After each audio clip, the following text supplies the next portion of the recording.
Dungeon Master advice stuff, so if you're a player, you probably don't want to be here. But if you're running the Lost Mine of Phandelver, you are probably in the right place. Like you've come to the right place. So we're going to deal with that sort of thing. That's what the purpose of this is in the first place. I'm going to say right now that I have been rushing around trying to update everything, get the 4 slides worked out. I'm going to apologise for my the lurgy. I'm still fighting that off, and I'm hoping that it will finally disappear when summer comes. But it's not gone yet. I'm going to put up a poll for those of you who are interested. A bit of strategy. Now, what I'm going to do is I'm going to present you a slideshow, give you some recommendations and some advice on running this particular location, and then I'm going to do some demonstration using maps, miniatures and dice, because that's why I've got them here in the first place. I've brought all this for the very purpose of actually demonstrating stuff. So don't worry, it's going to happen. And then I'm going to want to pull people in. There will be a Q&A, of course, but also would like to pull people in. So if you want to participate near the end of the presentation, then my advice to you is pick one of the pre-made characters that you can find in the starter box, and make sure you have some dice nearby, and you might want even a piece of paper, okay? Because I will actually play you through a section of the adventure, or at least sort of the concept of it. Okay, so you will probably need that. You'll need to have your characters leveled up to level 3. Okay, now let's get on with the actual presentation, which is to start talking about all this stuff. So, settle back, food, drink, get comfortable. There's a lot to discuss.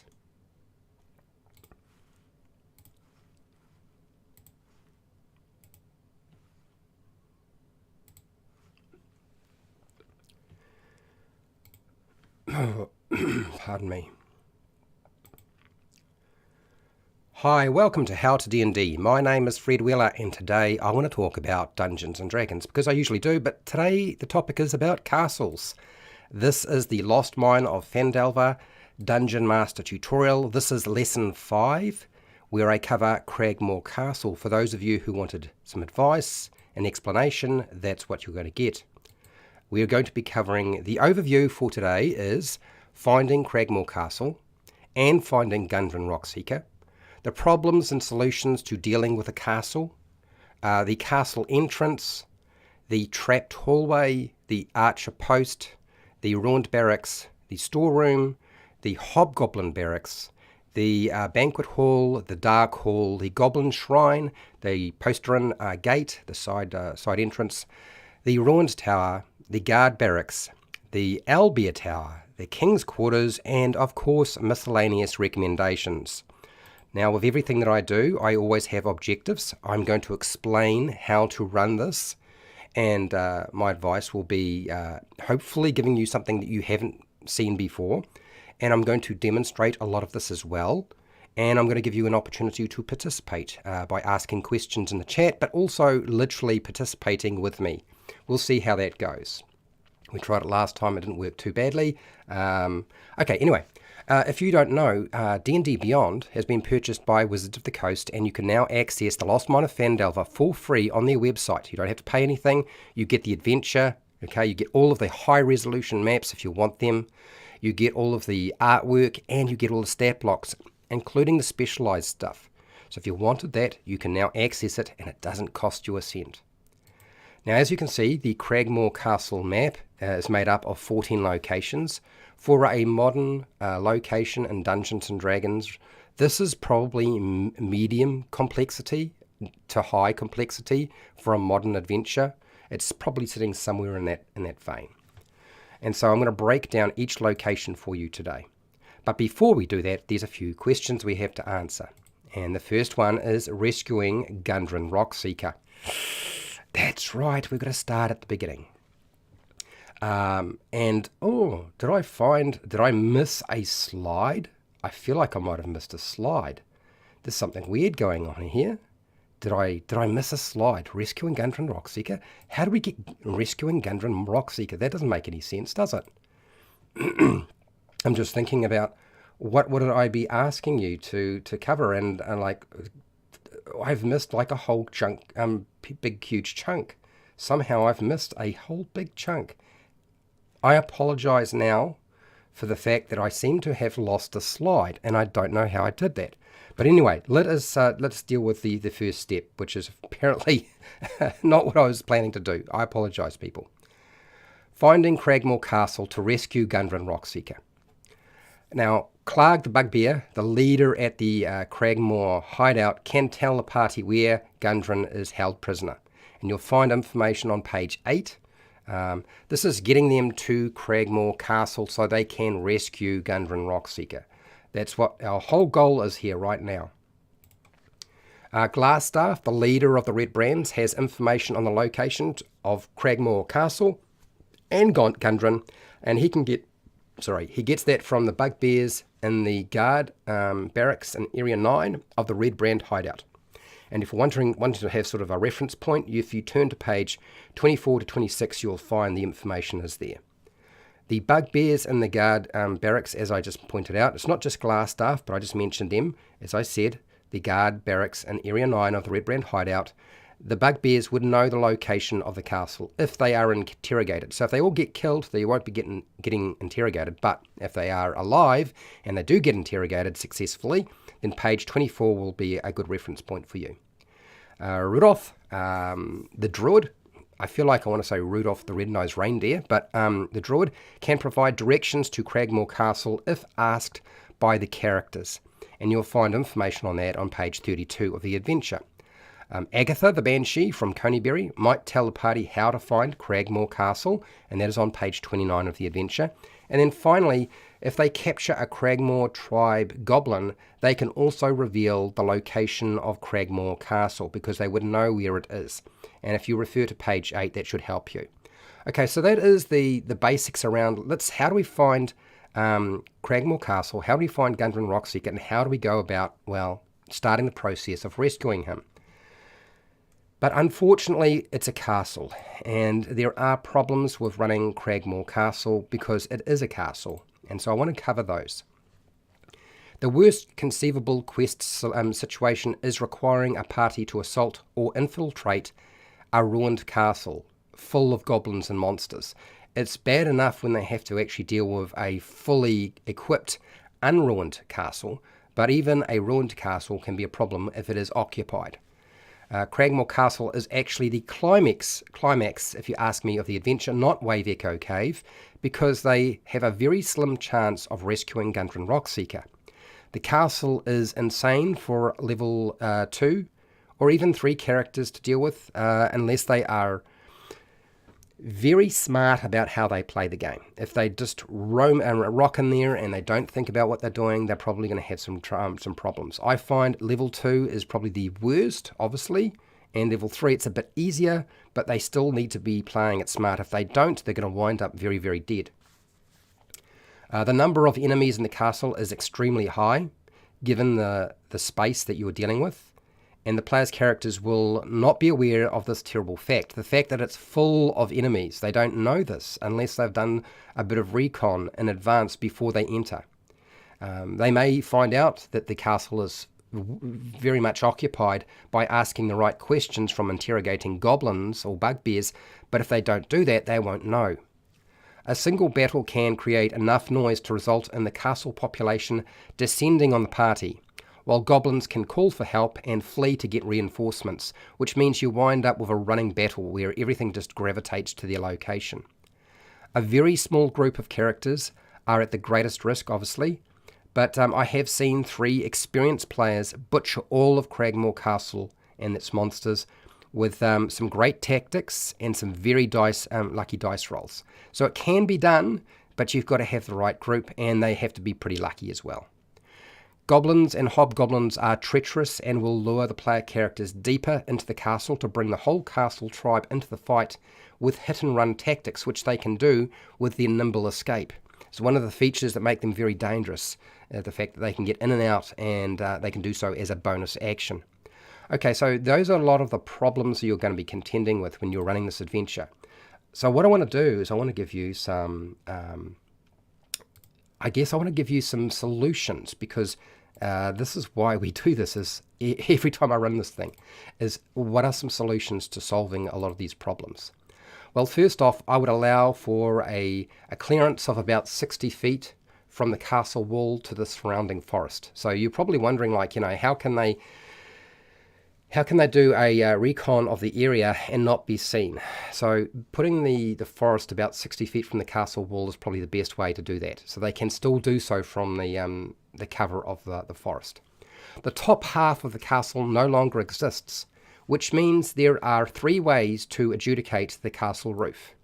And it is up to you. I'm not going to tell you which way you do it. It's up to you as a dungeon master. You can say that the ground level has a roof, okay? Or you can say that the roof is full of holes, or there is no roof whatsoever, and when it rains, everybody in the castle gets very wet. Unless, of course, they put tarpaulins up, which they may not have done.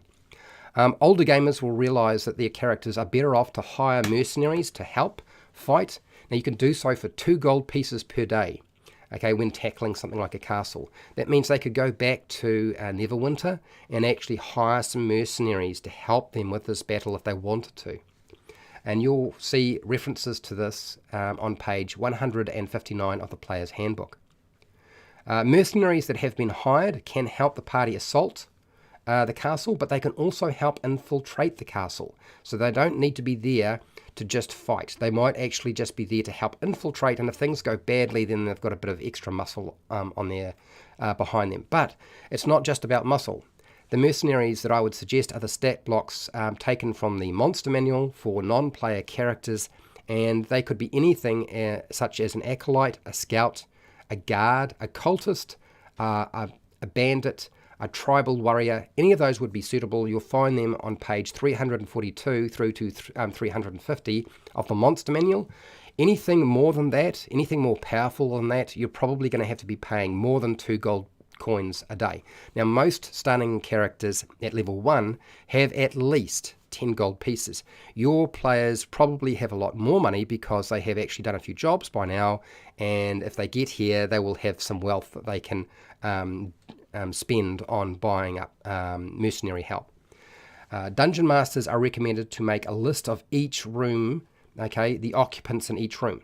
That could potentially wind up joining an ongoing battle in waves, because you might find that once you start a battle in this castle, there's just wave upon wave upon wave of monsters from different rooms that join the fight. Okay. This is very likely to occur, so I would definitely plan this way, is like make a list of all of the castle occupants so you know exactly what's there, and then you just cross them out once they are dealt with. Okay, now that we've talked about some of the solutions that I've presented, I'm going to also give you some advice around entering the castle, Craigmore Castle. As a dungeon master, it's probably good that you know the best way to adjudicate this and also advise your players when running this section. There are 3 viable entry points for the castle. The castle entrance, which is area 1, the postern gate, which is on the side, and then there's the canvas-covered ruined tower, if they are able to find that location. The best strategy is for the party to sneak into the castle through 2 or 3 entry points at night, and I'm going to recommend the best ones being the postern gate and the ruined tower. The front entrance, not the best entry point if you ask me. My advice to you is advise your players that it's best to probably do it at night. It's probably better to infiltrate, and when you're trying to get into the fortress itself, use covert SEAL team strategies. Okay, it is the best way of surviving such a dangerous location. It's always worked fairly effectively for most of us who have been playing for a long time. I'm sure it will work fairly effectively for you. What about, and this has been mentioned before, if a creature is lightly or heavily obscured, can they attempt to stealth in the dark? Okay, well, they can. Even if a creature has dark vision, because it does not give you clear line of vision. It doesn't give you perfect vision, so things can hide in darkness if you have dark vision, okay? So if they're sneaking around at night, then consider light and heavy obscurity as an opportunity to roll a stealth check, because what you're doing is you're going to be applying disadvantage to a perception check or even a passive perception check to your monsters because they are trying to view anybody moving around in the dark outside of the castle. Okay, you'll find information on this on page 177 of the Player's Handbook. See the sidebar on hiding. That gives you a little bit of information, and it's not super clear, I understand, because perception and hiding and hidden is scattered throughout the Player's Handbook, and it's not well explained. Okay, so I totally understand your frustration if it doesn't seem obvious. But yes, if you have dark vision and you're looking in darkness, you are considered that's considered dim light. That means you get disadvantage on all of your passive perception checks and your perception checks, so that means there's a much better chance the players will actually be able to sneak in. Climbing the castle wall at night with a grappling hook and rope would also be another option for entering the location, as it doesn't have a roof anymore. Or in the case where you have put at least a part of a roof in there, then of course it does. But there's another way to try to enter this location. And there should be a stairwell or staircase opening somewhere in the top, even if you do put in a roof to this castle.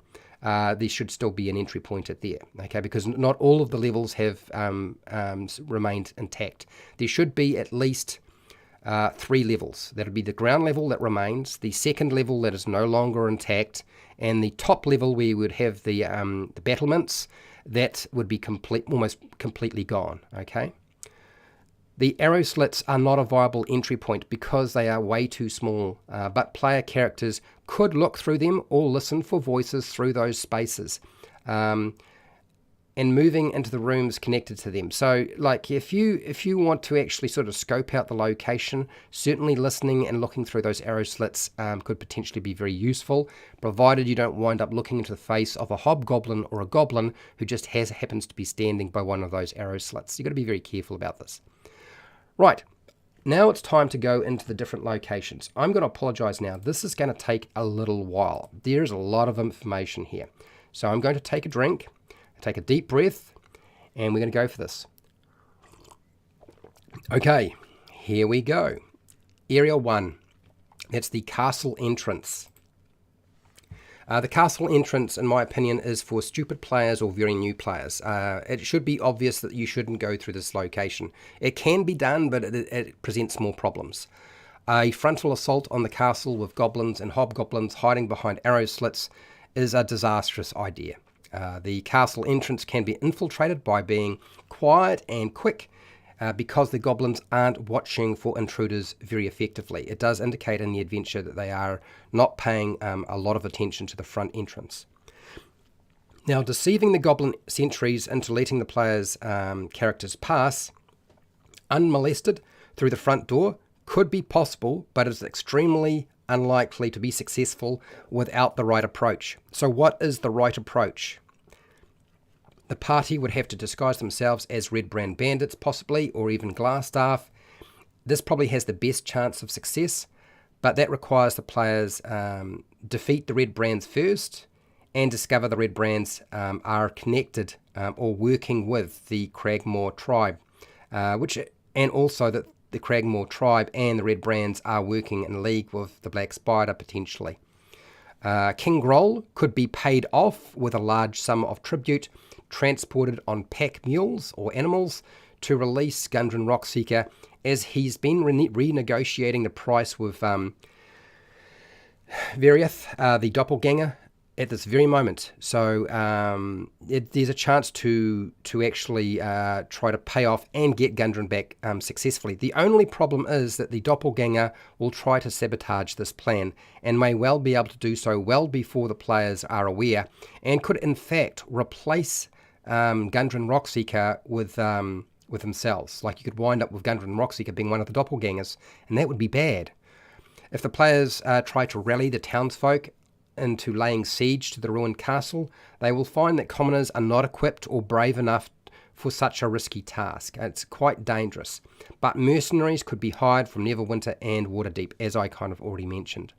So that is the first location. The second location is the trapped hallway. Not a very good place to go, unfortunately. The trap is easy to find if the players are looking for it, but not if they're using passive perception. So if you are insisting on using passive perception, they are not going to find it. This is how the adventure lays it out. You have to make an active perception check.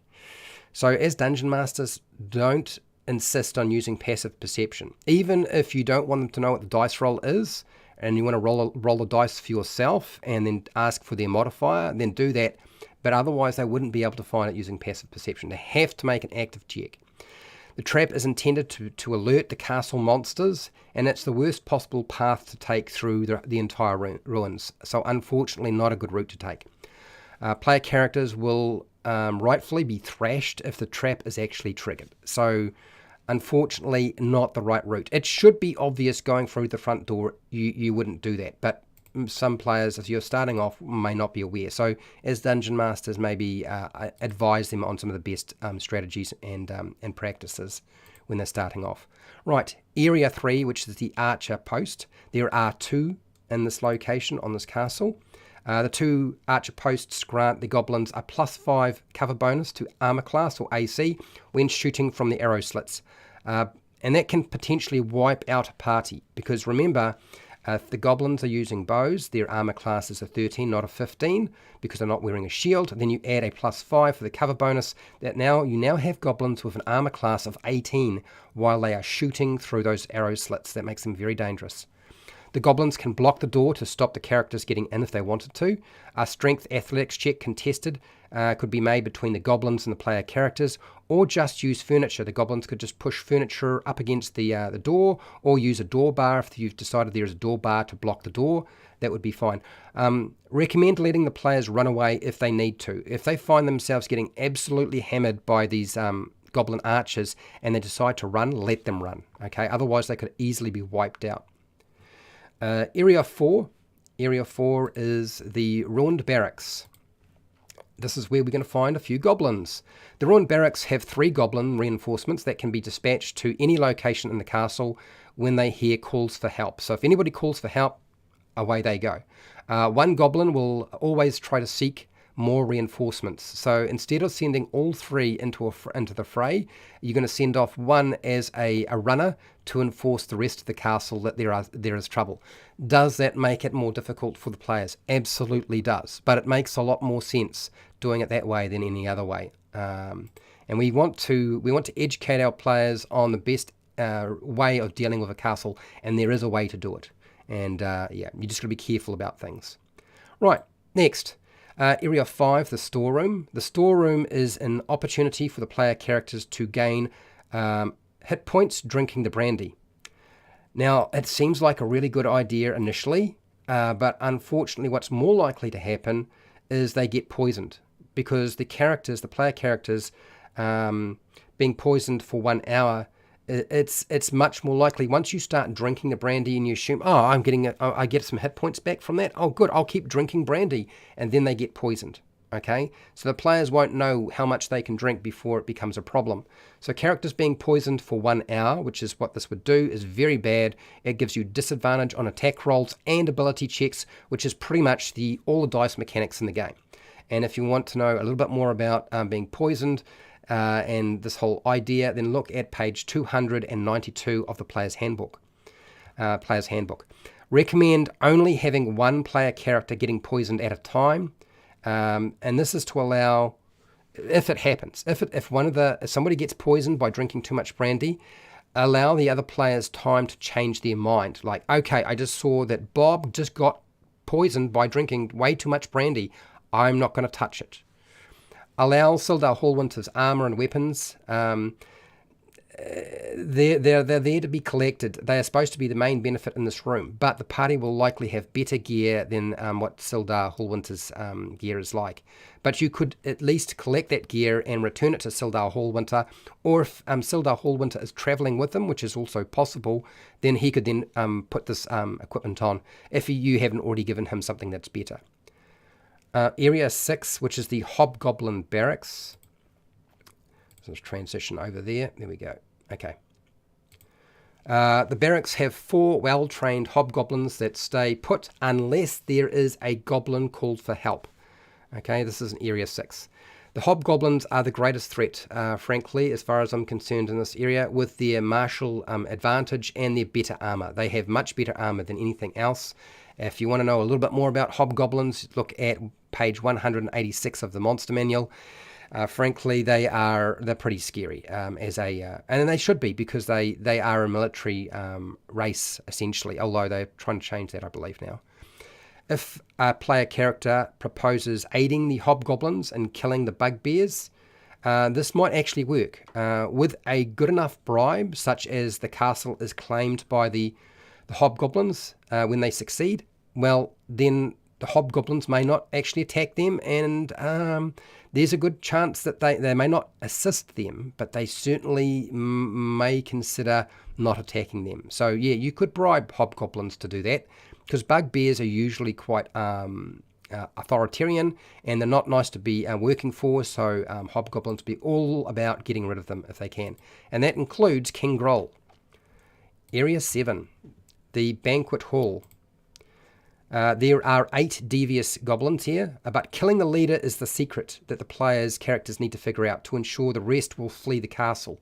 And I would recommend having them actually leave. Recommend describing the difference between the different goblins. So describe the goblin leader differently to the other goblins, so they do have an actual chance of targeting the leader and defeating the leader, so the other goblins leave. Don't reposition the goblins that run away in different locations in the castle, because that just actually makes it significantly harder for the players. No, let them actually just flee the castle. There are multiple access points to the hallway, so you can use those. Area 8, which is the Dark Hall. Probably one of the more boring encounters in the entire castle, but I will discuss it. The hall with the Grick waiting to ambush is the next meal. I mean, basically it's just waiting for something to eat, okay? It can be distracted from fighting the party by throwing rations at it or fleeing. Like if you want to just run away, it will probably just let you run away. If you throw rations or food at it, it will probably just eat the food and leave you alone. There are online wikis for the 4 deities that give more detail on is it Ogum? I think it's Ogum, Mistra, and Lathander and Tamora. So if you wanted to get a little bit more information, you will find online wikis that are pretty easy to access. That is the Dark Hall. Area 9, which is the Goblin Shrine, very close to this location. The shrine has 3 cowardly goblins that can be avoided by just leaving. So if you go in there and you see them and they'll get surprised and scared, you can just leave and that would be it. They would of course still yell for help. That's not very helpful to you, but you may not be able to stop that anyway. The goblins won't pursue the party, but they will certainly call out for assistance. There is an online wiki for the goblin god, which is Maglaboyet. I think that's right, Maglaboyet. Yeah, so if you wanted some information, you can find some information on that goblin god if you really think it's going to come into play. Next, Area 10. Area 10 is the postern gate, very tempting location to use. The gate is a reasonable entry point as long as the characters don't knock on the door, or bash it down with force. Breaking the door will draw goblins from Area 7 and the Hobgoblins from Area 12. The door lock could be countered with an acid vial, so if you wanted to melt the lock mechanism, you could do that. The knock spell will open the door with ease. That would make it very easy. And I'm not suggesting, I mean, you still can use thieves' tools and so forth to open the locked door, but pouring water into the lock and freezing the water with the cold spell like Ray of Frost could also bust open the lock as well. And refer to page 271 of the Player's Handbook for Ray of Frost. I'm suggesting some alternatives the players might want to consider using. There's a reason why Acid Vial is in the adventuring gear. There's a reason why we have the knock spell, and there is a reason why we use water and cold to break things, because when you freeze water, it expands. So you could use that as another technique. So if somebody suggests it, I would recommend jumping on it and saying, yeah, that'll work, that's fine. Area 11, the Ruined Tower. The Ruined Tower offers the best entry point, but it requires the party recon the castle exterior at night with stealth. Okay, and of course they've also got to find it. The Goblin and Hobgoblin sentries have disadvantage, as I said, on perception checks and passive perception when they're dealing with anything that is lightly or heavily obscured. And so darkness will present dim light, which is lightly obscured. Okay, so Goblins, Hobgoblins won't be able to really detect them moving around very easily because of that huge disadvantage. It's a -5 to a passive perception check for the Goblins and Hobgoblins, and if you're using an active check for these Goblins, then you would have disadvantage. Feeling along the outside of the wall will likely reveal the secret canvas entrance without any kind of perception check. So if you're trying to figure out, okay, what sort of perception check should they make? Well, they probably don't need to make anything as long as they say we're feeling along the wall at night and they're trying to find a way in. Like that's, I mean, as long as they feel along there, they're going to be able to tell that there's a piece of canvas there. The stairs to the second level are probably positioned in this room and would lead to the top level. Of course, now the second level is rubble and the top level is also rubble. But yes, if you wanted to know where the staircase was in this castle that led to the other levels, it was probably positioned in Area 11, the Ruined Tower. And it will be that section of rubble on the map. Okay, Area 12, which is the Ruined Tower. The Ruined Tower. This is where we have some hobgoblins. The Ruined Tower has 2 vigilant, military-trained hobgoblins who watch out of their arrow slits, and they would take shifts. So they're going to be pretty vigilant. You're probably going to find that at least all the goblins, hobgoblins in this location would be taking shifts to keep watch. One would be sleeping or doing something else, and the other one would be actually watching properly through those arrow slits. They take their job seriously. The cover of night and circling the castle from the forest edge is probably required by the party to avoid them. Or at least one of those. Area 13, which is the Owlbear Tower. This is where things get really fun, and you're probably already thinking, well, an owlbear, yay! The tower has a trapped, hungry owlbear who will roar at intruders, alerting the castle forces. And unfortunately, as soon as they open the door, that's probably exactly what the owlbear is going to do. Even if it doesn't have an opportunity to attack them or move, that's probably the first thing that's going to happen. Closing the door straight away is probably the best solution for the player characters to stop the owlbear. Because it's going to, if you open the door, you're probably going to wind up with a thing making noise. But if you don't want to have to fight the owlbear, then just close the door. It's an interaction or an action to do so. It would not be hard to do. Smart players could listen at the door and hear a squawking beast and not open the door, and then, of course, it wouldn't lead on to alerting the castle population. I would not require a perception check or even a passive perception check to listen at the door to hear a squawking beast such as an owlbear. They probably make enough noise you can hear them. You wouldn't necessarily know that it's an owlbear, but you would know that there's something there. Okay, and if they decide to avoid it, they could. Right, Area 14, which is the King's Quarters. This is where everything comes to, this is the climax. This is where things really sort of can come adrift really fast. Role-playing King Groll is on page 40 to 41 of the adventure, and I have a video on my channel that actually explains how to role-play King Groll. Otherwise, play King Groll as a ruthless, bloodthirsty tyrant, because that's what he is. Role-playing the doppelganger Verith is on page 40 to 41 of the adventure, and I also have a video on my YouTube channel that covers role-playing the doppelgangers for the Lost Mine of Phandelver. And of course, the easiest way to play a doppelganger is you just pretend you are a spy and you are somebody else. Gundren is usually under King Groll's knife or already dead when the party arrives, depending on what has taken place. Making the situation very difficult for the player characters. It's very hard to resolve a situation where somebody's already well bound, and so you really have to depend on the party using stealth. Okay, if the party hasn't been stealthy and hasn't been successful doing this, then things aren't going to work out very well for them. The doppelganger could be disguised as a drow colleague that is friends, or obviously discussing something with Gundren, or you could actually use the doppelganger and have the doppelganger disguised as Gundren to make things far more complicated. Okay, If the doppelganger hears noise in the castle, then this is probably what's going to take place. The doppelganger is going to disguise themselves as somebody else, and gundren would be the perfect target.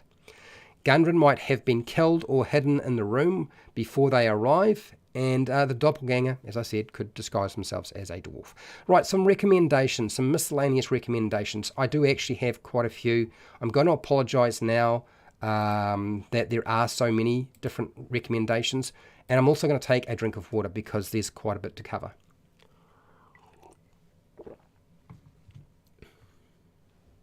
Okay, recommendations for Craigmore Castle.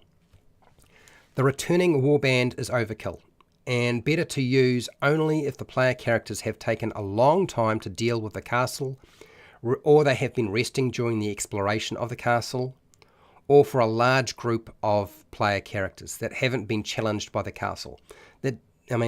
You'll find that a large group probably won't have that much difficulty with this location. If you have 7 players, then yeah, it's going to be a lot easier. Dealing with the aftermath of defeating King Groll and rescuing Gundren Rockseeker might result in the party being infiltrated by a doppelganger for the rest of the adventure, and you could have that doppelganger dropping information to all sorts of people at the right time. The treasure for King Groll's quarters don't require a perception check to find. Just looking under the mattress and feeling is probably good enough. And feel free to add some additional items. Particularly if you have a large group, you could put in some more stuff. I wouldn't suggest permanent magic items, but consumable stuff might be a good idea. If the player characters agree to Sildar Hallwinter's deal to find Craigmore Castle and drive off the tribe's chieftain, then they get paid an additional 500 gold pieces. Now, it's actually discussed in the adventure, but I know a lot of people miss this point and forget it, so don't forget. Okay, if they had a talk to Sildar Hallwinter and they discussed, finding Craigmore Castle, driving off the chieftain, then 500 gold pieces is on the cards. Award experience points as indicated by the adventure details, or advance the characters. And so you're basically going to give them the experience points that is indicated by the adventure, or advance their character another level if you're using milestones. Okay, once they've done all this stuff, they get another milestone. When King Groll is defeated and or Gundren Rockseeker is rescued. Gundren Rockseeker does not have to be rescued for them to complete this area, but they do need to deal with King Groll. Rebuilding Craigmore Castle. What if the player characters decide they want to rebuild Craigmore Castle? Well, this has happened to me. So I've done the calculations for you based on the size of the castle, and I've got some details on the construction days as well. So if you're going to do this, you make sure you put in downtime for your players, and make sure you allow them to actually hire a work team. The work does not have to be done by the players. They can hire somebody. That's part of the cost. So you could rebuild Craigmore Castle. About 2/3 of the castle is gone. It's going to cost 30,000 gold pieces, I would estimate, and probably 240 construction days. Now, I know that sounds like a lot, but if you spread out your campaign, okay, it can be done. You'll find information that refers to this, where I've taken this and modified it in the Dungeon Master Guide on page 128, if you are wanting to check out how I figured that out. About 1/3 of the castle exists, so 30,000 gold pieces and 250 construction days. The main problem is getting the materials to the Neverwinter Woods. If they decide to rebuild the castle, the problem is going to be getting it in there, okay? So a path needs to be cut into the forest by chopping down trees and creating a road from the Tribor Trail, more than likely. That is probably the closest access point. The other option is they may have to bring in supplies on pack mules. And pack mules can only cart so much. So there's a point where you probably have to create a road. Now, I'm not going to calculate the time it takes to make a road and cut down a whole lot of trees and how expensive it would be. I'm going to leave that to you as a dungeon master. That's your problem. I've done part of the work. If I ever figure it out, which I don't know how to do, frankly, I have to say, but it does. That's the only other thing is you just say, okay, you can move everything by pack mule, and it's done that way. Okay, so I'm hoping that this proved to be useful to you, and if you have any questions or feedback that you would like to give, please do so. Use the comment section for that. Feedback, questions, I will certainly respond if I can. And hey, till next time, keep rolling those 20s.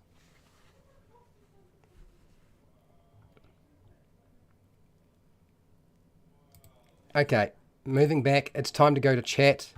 I'm probably going to go to my face in a second, actually, people. Let me catch up on everything. Oh my God, there's a lot of people here today. Okay, so I think what we do is I go through the chat as fast as I can, answer the questions. I'm going to go back to my face rather than the map, and try to get through this as quickly as I can.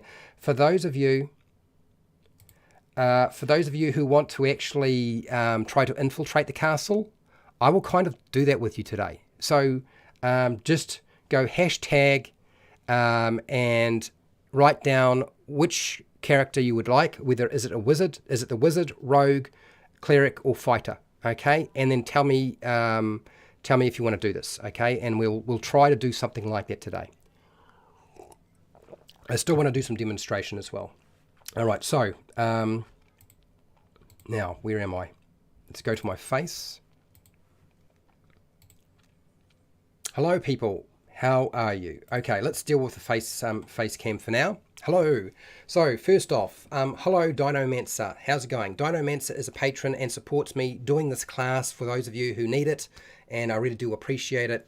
You'll find the best way to support this class continuing is on Patreon. You can pay as little as $1 a month and you get everything because there's no tiers. That means you get all of the Dungeon Master handouts that I have made for this whole class, all 8 of them, and I will also be putting all of the notes and details on the NPCs onto Patreon in the future as well. There will be some there already, but not all of them.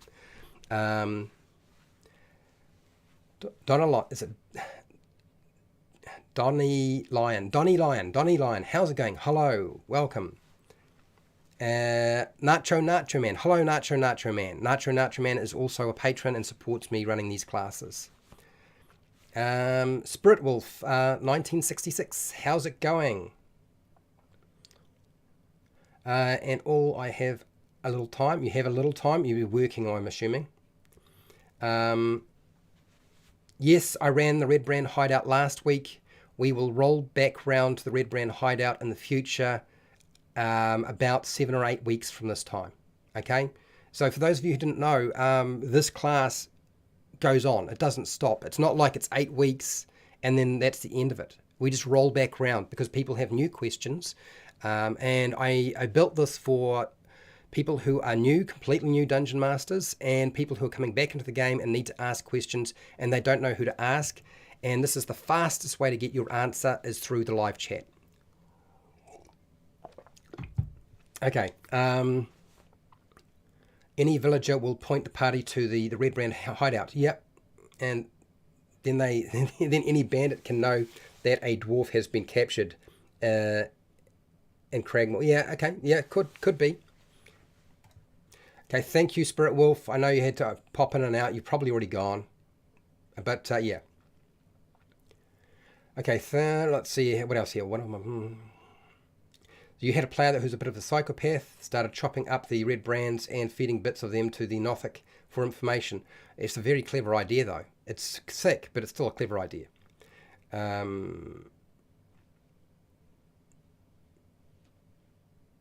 Poor summer kids. Okay. I'm looking for questions, but I will say hi to anybody who's here. Yes, I did discuss the Nothic can be you can make an alliance with the Nothic, paying them food, but even threatening the Nothic because Nothic doesn't want to die. Okay. Glassstaff used hold person. Okay, this is what you had happen in your game. All right. All right, so you're just like, oh, so you're telling me, you ran, that's right, you ran the Red Brand Hideout. I remember you mentioning that. Sorry about that, I forgot. You played him posh. Glassstaff should be posh.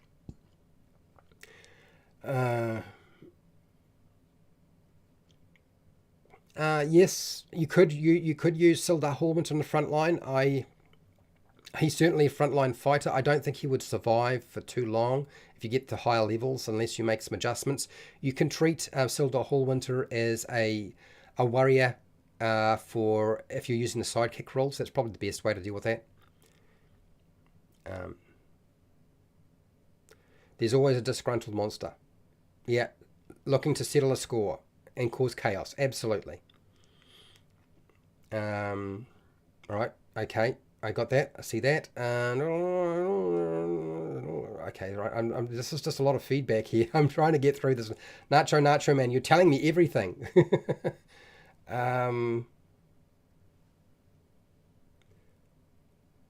Yeah, it's a bit hard. Loots and Dice. How's it going, Falkid? How are you? So Loots and Dice runs a YouTube channel. He hasn't been able to do very much on there because he's in the middle of the Ukraine war. So yes, how are you doing, buddy? I hope that you are safe and your family is too. What's going on over there is got to be like mind blowing. Good to hear. Good to see that you can actually jump into a live stream though. So one of your players made a deal with the Hobgoblin captain and helped him overthrow the other bugbear leaders of the Craigmore tribe. Cool. And the castle became one of his safe havens. Cool game. Yes, yeah. So the players might get the castle, but the hobgoblins might too.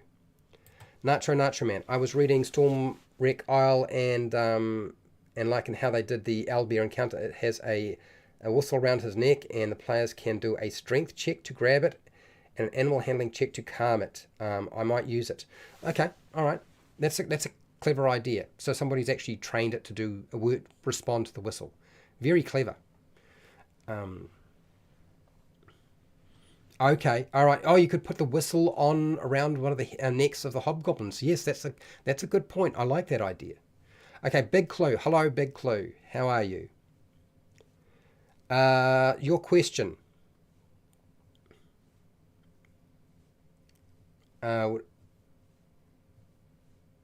Yeah. I think the problem with I think you're right. Your question does present some interesting complications, but more than likely, unless they have killed, if they haven't killed Clark and Clark is still alive, yes, I can see bugbears turning on each other to gain power. Like you would have to be tough and very, very smart and really watch what's going on around you, because you're going to have a lot of bugbears who would definitely want to take that position. And Clark is the kind of individual who would try to do that, I would imagine, at the right time. I don't know if it's right now, but you could give it a go and see what happens. I think King Groll is probably the most dangerous out of all of the bugbears, though, that you're presenting. He is the smartest. This is why he's been able to pull together the bugbears, the hobgoblins, and the goblins under the Craigmore tribe banner. Okay, as a result of doing something like that, he's probably very, very clever and very, very tough. Like you don't get into a position like that without being able to beat somebody over the head and take out any competitors. Yes, you could do that. Yeah, absolutely. Okay, so remind Fred to take a break at the top of the hour. Have fun. Got to go. Thank you, Spirit Wolf, for looking after me. Yes, at the top of the hour. Yeah, let me know. If I've been going for an hour, I need to take a break. Orion, question. If Sildar and Gundren are both dead at the end of the castle, who pushes them to Wave Echo Cave? Well, the reality is that there is a map in the castle that would lead them to Wave Echo Cave. You can leave a diary entry. There would be a diary entry in the Red Brand hideout. So I don't think that you're completely dead in the water with that, Orion. I don't know if that necessarily answers your question, but the map in Craigmore Castle is still there. And King Groll will have seen it, okay? And potentially the doppelganger as well, so they will know the location of Wave Echo Cave. But also, too, remember that Gundren Rockseeker has two brothers. And if you've set everything up properly, then your players should also have at least a partial relationship with the two brothers as well, not just Gundren Rockseeker. And it would be good for them to go and find out what happened to the two brothers, because that's still the mystery, right? What happened to Nundro and Theoden? I think it's Theoden, isn't it? Okay. They missed it. Okay, all right. You could leave a note on the map if you wanted to. Nick. Okay, so yeah, you've already figured out I'm having trouble. Thank you, Nick. Hopefully I'll remember that. No questions about from me today. Not about Phandelver anyway. That's not a problem, Dinomancer.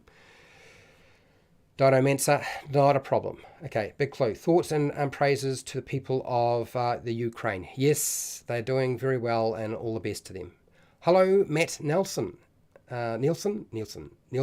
Hello, how are you? Overboard Miniature Gaming, how are you? How's it going, Joe? Overboard Miniature Gaming has a YouTube channel, does miniatures, terrain and stuff like that, and reviews. And I mean, also too, he's also a patron. He supports me to doing this sort of stuff. So yeah, thank you, Joe. Orion, what do you got here? Good point. The brothers should have been at the cave. Yeah, they. I think we can cover most things by saying, like, there is usually a way of dealing with most of the problems that you're suggesting. Like, you know, if they die or this person dies, there's usually something else that can be done. It's not always obvious when you look at the adventure, but that's why you come here each week, right, and ask your questions. If you haven't been able to figure it out yourself, I'll probably be able to come up with a solution for you. Or somebody else will hear. You know, there's a lot of people who are very clever. By the way, Orion is also a patron. I was like, the patron list is getting so long, and I try to memorize everybody, but it's very difficult sometimes. So sorry, Orion, that I did not mention your name. Okay, so it looks to me like nobody is terribly interested in trying to play through a scenario with me, which is fine. I will do some demonstration instead. Or I'll keep answering the questions. Matt, what do you got here? Any tips on where the PCs could find Yano after he escapes? Sure. Okay. I would say Neverwinter would be you could use that. Waterdeep would be a place that Yano might try to escape to. I don't think he certainly wouldn't stay somewhere in the Phandalin area. I don't think that's likely. I don't think he would use the areas around that because it's just not his thing. I think he's more likely to return to the cities. He could occupy. Where could he occupy? No, I think that's about right. I think the castle doesn't make sense. The ruins of Thunder Tree don't make sense. Wait, no, none of those make sense. He would probably return to the cities. He could disappear in the cities and they'll never find him again. Orion.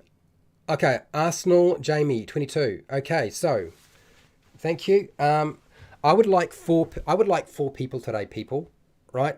So I'm going to write down your names, Arsenal and Orion. You need to tell me which character you're going to play. Now we may not be doing combat, but I will at least do initiative roll round. Okay, for those of people who want to do that, tell me which of the characters you want to use. Is it going to be wizard, rogue, cleric, fighter?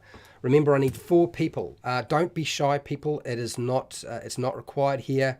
I am a normal person, and frankly, pretty easy to get along with. so you don't need to freak out with me. What I do need you to do is I need you to help participate. If you participate, works. Okay, good. I've got Nick or Dillion, and I will write these names down.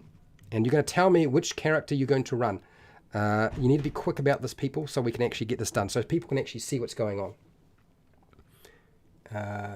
Dion, that's 1, 2. Who's the next one? Arsenal. Elf Ranger. Okay, that's good. That's fine with me. Cleric is Orion. Got it. So, Nick, I just need you to tell me what you're going to be playing. It can't be the Elf Ranger. You mean the Elf Fighter? Is that right? I think you mean the Elf Fighter. Yeah. So we're going to just use Jean's taking the fighter. Okay, are we got 2 fighters going in here? But at least we got a 4th person. That's something. So now, if you don't know, you need to have the stats up to level 3. And the information's on the back. Okay, Nick is going to be the mage or rogue. Okay, so that's fine. There are 2 fighters in the starter pack, so let's... you decide, Nick, which one you want. Okay, I'm fine with that happening. Arsenal. Jamie. Now, why did if I've missed a name here? No, Orion. So they're going to make choices, people, and I'm going to get you to you're going to have to roll dice as well. You can't just not roll dice, because you're going to have some dice nearby, or I can roll the dice for you if absolutely necessary, but I would prefer not to do that. So Orion is the cleric. Level 3. Level 3. Just use the rogue, because if you make a mistake, I can show people what's going on from those character sheets. If you don't have those character sheets that are online, if you're using something else, it's very hard for me. I mean, if that's all you've got, that's all you've got. But it's very hard for me to point out and answer questions for people if you're using something other than the pre-made character sheets. That's the only thing I've got in front of me. Does that make sense? But you are a rogue, Nick. Got it. You are a rogue. We won't have a wizard. That's fine. And Arsenal is the elf. I believe you're the one with the bow, aren't you? The elf fighter. I think that's the elf fighter. And I'm assuming you're taking the great axe, Jean. Or are you picking the same one? It doesn't matter.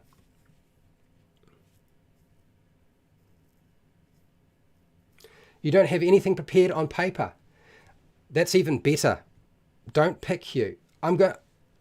You realize that we can probably do this, and I'm going to give you all the information anyway. I'm going to tell you what you need to know. Do you know what I mean? So that's not too much of a problem. We're all right. You can make a lot of decisions without having to do any dice rolling whatsoever. Okay, we've got it. We've got a rogue, we've got a fighter at range, that's the elf one, range, and then we've got the axe-wielding fighter, and then we've got the cleric. Okay, so, which of you need to know your stats? Because I will let you know what they are. Now, for those of you who are like, oh my god, Fred, this is going to be way too boring, fine. By always, bug out if you need to. It's all right, okay? I can live with it. I will not be upset in the slightest. And I will switch out that one, and I'll put in, I think that's something like that. Get rid of the wizard. I think we've got what we needed. Yes, so if you need the stats for it, I'll tell you very quickly what they are, and you can write them down. If you don't need them and you're all right, then we'll just go. Arsenal, that's right. If this is your first time, this is perfect time to do it. Okay. So, Arsenal, let's start with you, okay? Before I go and take a short break, which I will have to do, these are the things you need to write down. You are taking the fighter, who is... Oh, it's actually a human, but... Okay. It's got the longbow... Yeah, okay, here we go. So, Arsenal. Okay, so, Jean, you're all good. Cool. Okay, that's fine. All right, so, and I just need to know, Nick, if you need any assistance, or Orion, do you need any assistance? It is, but I won't give you that much information. I'm just going to give you what I think you're going to absolutely need, okay? Okay, so for Arsenal, here we go. Your initiative is a +3, to write that down. You have a speed of 30 feet. That's how fast you move. You have quite a few hit points. You are now level 3, so you're going to have to bump this up by, that's 8, 16 and 12 is 28. You got 28 hit points at level 3. Yeah, you can pick some spells. Orion, just pick some spells. Yep, that sounds good to me. I don't really care what they are. Frankly, I don't even really care too much what the numbers are, but it just helps for those people watching. Your attacks, Arsenal, are the following. Your great axe, sorry, your great sword is a +4 to hit, and it's 2d6 plus 2 damage. Okay. Your longbow is a +7 to hit, and it's 1d8 plus 3 damage. Don't worry about too much about the stuff. I can walk you through if need be. Your stealth check is a +3. And I think you'll find that that's pretty much all you will need. Your perception check is a +3 as well. Okay, all right. So I'm going to keep up Arsenal's character sheet pretty close so I can refer to it when you get stuck. So while you guys are getting yourself organized, making sure you're level 3, getting your dice out, I'm going to take a 5-minute break, people. And then I'm going to come back, and then you're going to try to infiltrate this goddamn castle. Like, how do we get in here without causing too much of a ruckus? That's what this is all about today, right? And we're going to cover that. But till then, 5-minute break. Don't go too far, people.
Let's clamber back in here.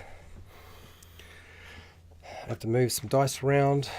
I'm going to bring my board in play. Oh, that was not a bad thing to do. Let's just drop that all over the place, shall we? Let's move you out of the way because you're going to be in the way right now. Crick. Let's put that. Slide you over a little bit.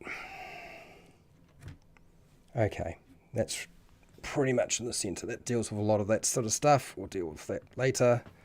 I need them.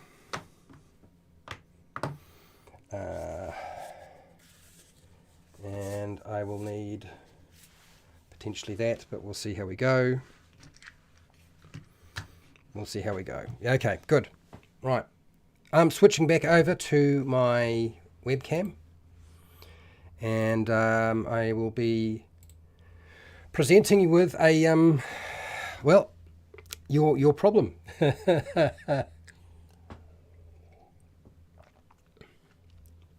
Yeah, I'm not actually gone. I'm back now. All right. So, as YouTube refreshes the screen, and we'll be back into this, and I'm going to give you sort of a lead up to this,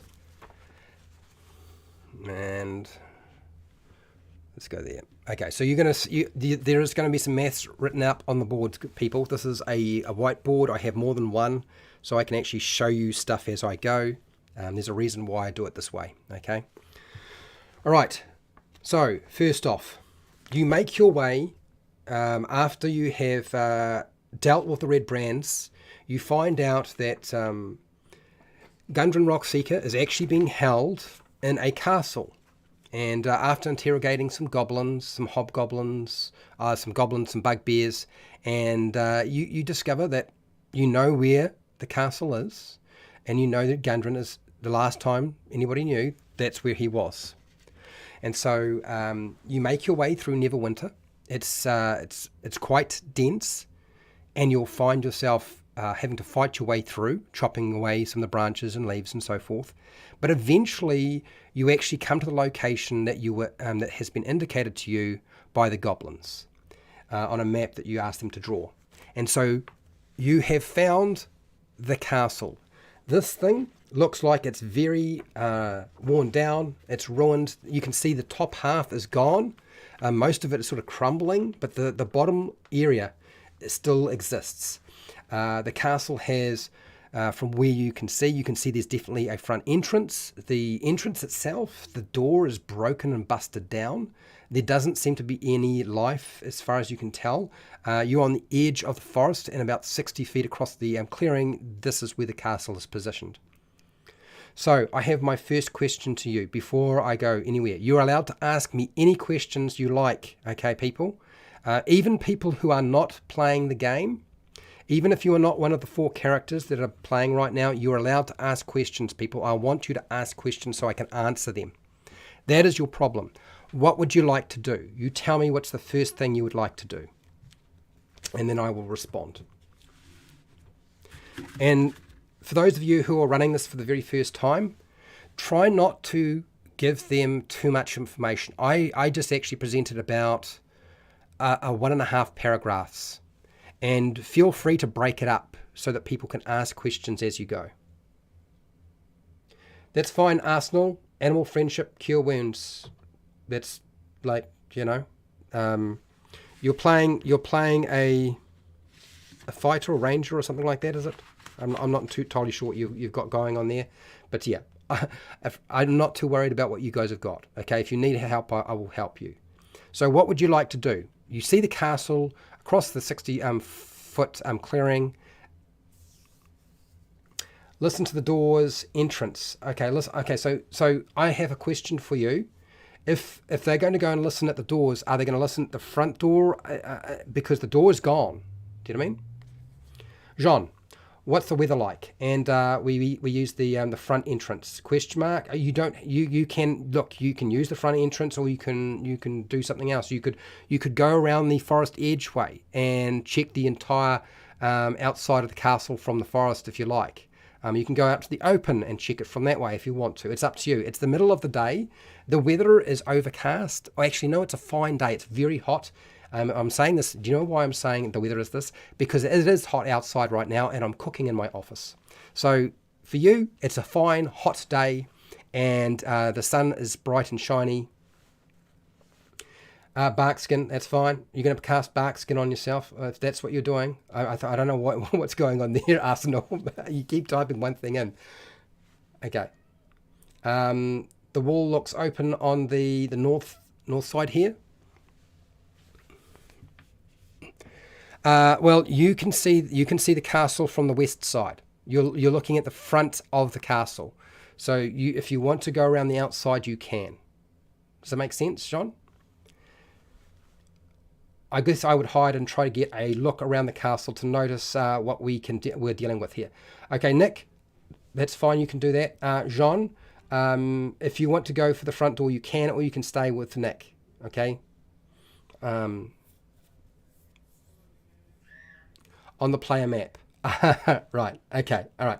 So I'm not describing you as going to the front door. That just forget about the fact that I've got miniatures there. Okay, people. All right. We're just doing describe stuff for now. That's fine. So what you can do is you can circle the castle using the forest. Now, you might have noticed, people, as I was doing this, that I actually gave some recommendations to them. You're going to cast guidance, Orion? Okay, who are you casting guidance on? Are you casting guidance on yourself? Or are you casting guidance on one of your other allies? I'm assuming you're doing this because you're expecting to have to make a stealth check, right? I think that's where we're going here, and and that's fine. I'm happy to do that. Lightning arrow, 3rd level spell.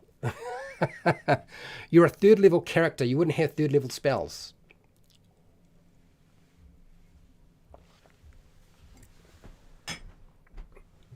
You're jumping the gun a little bit here. Remember, 3rd level doesn't mean you have 3rd level spells. Stick to playing the fighter. The one going in. Okay, all right. So what we'll do is I'm going to resolve the person who's doing the recon around the outside. So you can go through the forest and look around the castle. What you see is on the north wall, on the corner, you see that part of the tower on the corner has broken down. It's not completely exposed, but it's certainly broken down. There's not a big hole there. You'll notice on the map over here, right, that there is, it looks like there's a big open area, but it is actually not that open, okay? It's just broken down a lot, okay? As you go further around, heading in a clockwise direction, you notice the middle of the castle, it looks fairly intact. There are some arrow slits. There is a, you can't really tell, there is a more broken down area right about here. And there's a lot of the tower that is sort of collapsed. There don't appear to be any holes in that part of the tower, but there's certainly a lot of rubble in this area. As you move around this tower, it looks mostly complete on the northeast corner. As you make your way down, you see that there are sections of the wall on the east side. This is over here. That part of the wall's sort of broken away, but they're not destroyed completely. And then as you make your way around to the south side, you see that there is actually an opening. There's it looks like sort of a couple of arrow slits, and looks like there's some sort of opening. You can't tell from there. There's a pathway leading up to it. It looks like a side entrance. And then there's another broken down section of rubble around here, but it's not, you can't see all the way through. So there's not a big hole here, there's just a lot of rubble, and then the complete tower. So that's what you can see. Now, when I've done this, he stipulated he's in the bushes. I could make him make a stealth check. I could, but I'm not going to bother. Why? Because he's using the forest as cover. He said, I'm going to do this, but I'm not going to go out into the open. So why would I bother? Okay, I'm going to leave that alone. So as a result of that, that means that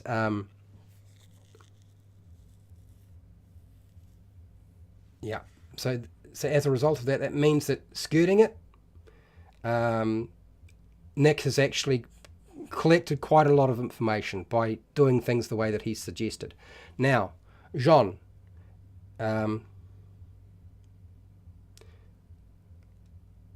Okay, so you're looking for openings in the walls.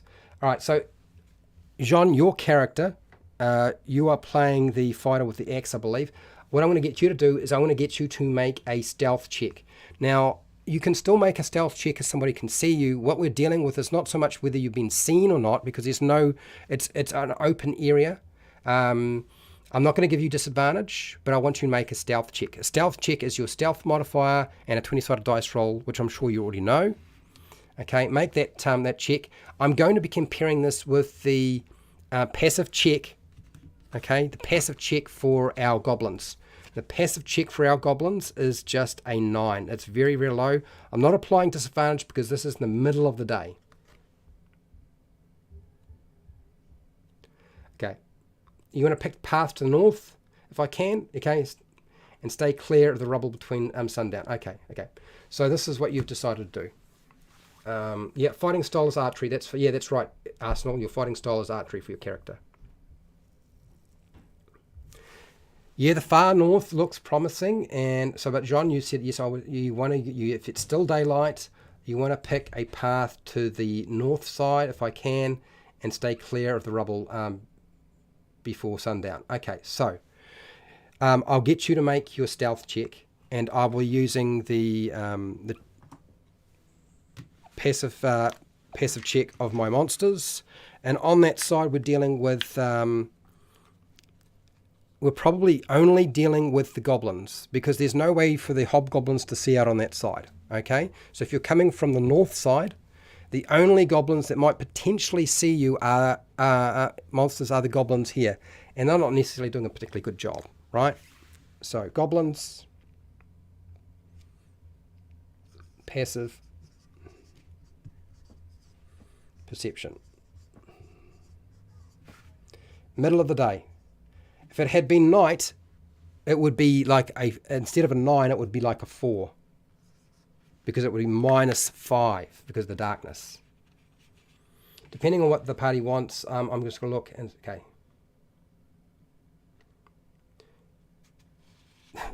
If you can figure it out, dude, I just can't see your character sheet, so I can't help you if you need assistance, okay?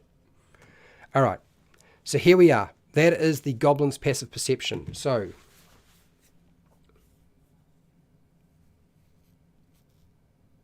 well, look, you can do it in however way you want. If you want to change what you've decided to do, you can. You can say, okay, now that somebody's already checked out the location by going around the outside, I want to change what I do. You can do that.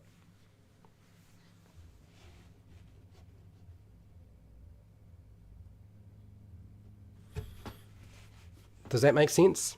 And Nick has just pointed out that you recommend staying at the crown tree line. So you got an 8. Okay. All right. So, so you step out of the bush, and a goblin spots you from the arrow slit. Much to your surprise, you can see them sort of squawk, and they look like they're raising a bow and about to fire an arrow out of the slit at you. So this is a good example of, if it's the middle of the day, do not go reconning. Like ask, is it night? Somebody asked what the weather is like. The best time to do this. If you got guidance, that's right, Orion. Orion gave you guidance. You need to roll a 4-sided dice and add the result to what you got, which probably means you will succeed. You got No, Jean needs to roll the dice. Jean needs to roll the 4-sided dice. Okay, John, when you've rolled your 4-sided dice, you tell me what you get as a final result for your stealth check.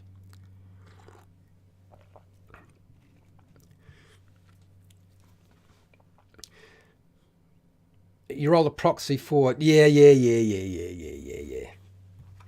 You're funny. So, depending on which side they try to sort of infiltrate, whether it's day or night, is going to make it a little bit different. You got a 2, so that means you get 10. 8 plus 2 is 10, so you succeed. You are successful.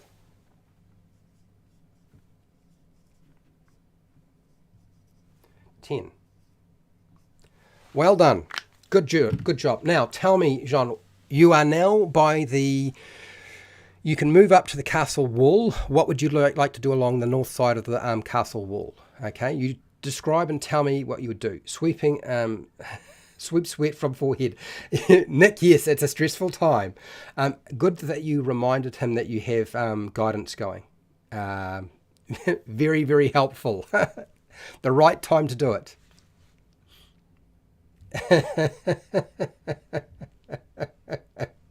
It's a little bit funny. So for those of you who are playing with new players and they're not really aware of sort of, what's the best way to infiltrate a castle, it might be a wise thing to actually say, look, it's probably better to scout out the castle at night if you're going to move across the clearing. You maybe can go around the outside of the forest and see what's going on from all sides, yes, but to move up to the castle, probably the best time is probably not during the day, because some players won't be aware of that fact. So Jean, what are you doing? You've snuck up to the side of the castle. What are you doing? Okay. I'm going to state now, for those of you who are not one of the 4 players, you can suggest and ask questions, and I will still answer those questions.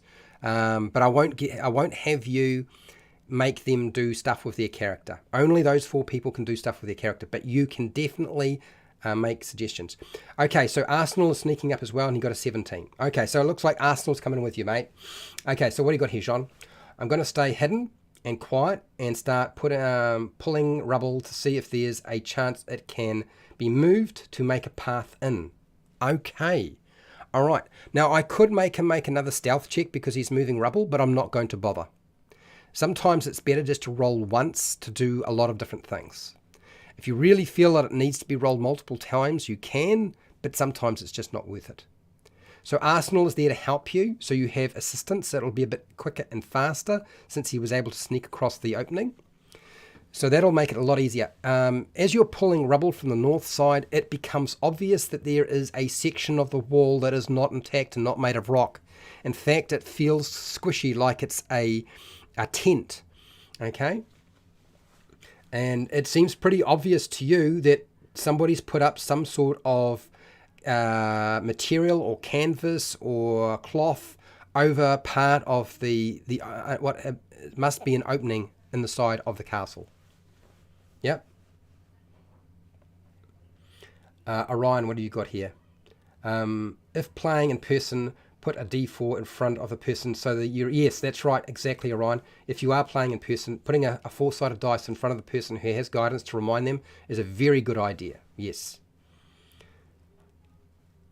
Probably waiting until night if I'm hidden past the... Okay, all right. So you're gonna go back to the... you can go back to the tree line and wait till night. That's fine. Well, I'm not going to make this turns. I'm just going to wait for you guys to tell me what you want to do, and I'll just respond as quickly as I can. How's that sound? Right. So Jean, you can move some rubble, and Arsenal helps you move some rubble, but you decide you're going to go back and wait till nightfall. That's fine, as long as Arsenal's up for that. Okay. So, what do you got here, Nick? I would for a weak point on the walls for an entry point. So you found that there is an entry point. There is a canvas section that moves. You can move aside and you can actually get inside. And you can see, if you like, if you want to move through, you can. But you can wait till night. It actually probably makes much more sense to wait till night than to do it in the middle of the day, depending on how you want to approach this. But some of you don't have dark vision too, right? And you've only got only two of you snuck across the opening. Do you know what I mean? You still got to get everybody else there. You still got 2 other members of your party that aren't actually smack there. So Jean has said he's just going to go back to the forest. Okay. So there is an entry point into one of the towers. And Nick, you've got that.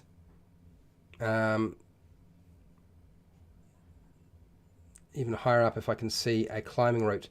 Yeah, so Nick, you can tell from what Jean has done is that there is definitely an opening in the north wall where a piece of material has been placed.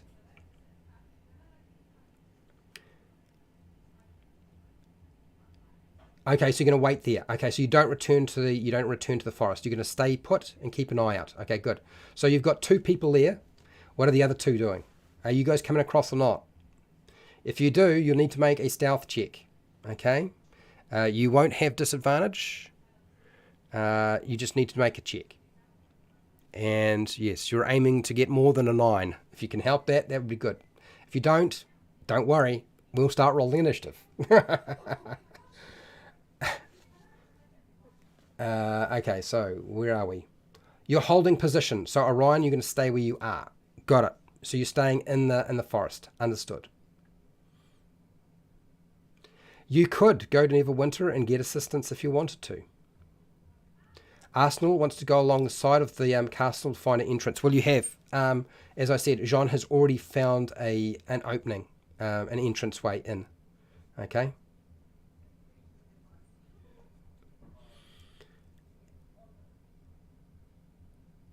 Right, so you've got to decide if you're going to go in, then the other 2 that aren't there, you need to cross that opening. So so Nick, and Orion are the only two who have not gone up to where the canvas opening is. The other two are already there. You're going to use guidance on yourself, Orion, that's fine. Okay, you have disadvantage on the stealth check, which is probably why you didn't want to cover that area. Totally understand. Away you go. So here's an example of a group check. Now, I didn't start it off as a group check, but I will use it as a group check. A group check means that they only need to have half of the group succeed for everybody to succeed. Okay, so let me just, if I can get my arms in here somehow. And I'm going to go D-A-O-J. Okay. So D-A-O-J.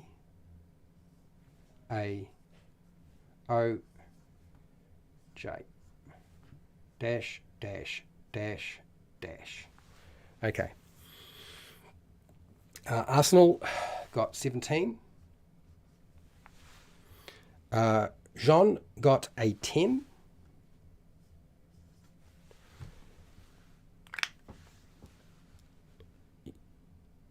Okay.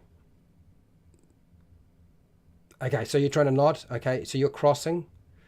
So Nick, did you make a roll? I'm waiting for your numbers to come through. So only half of you need to succeed. This is what I would normally do. So only half of you need to get 9. Right now it means that the group would succeed ultimately.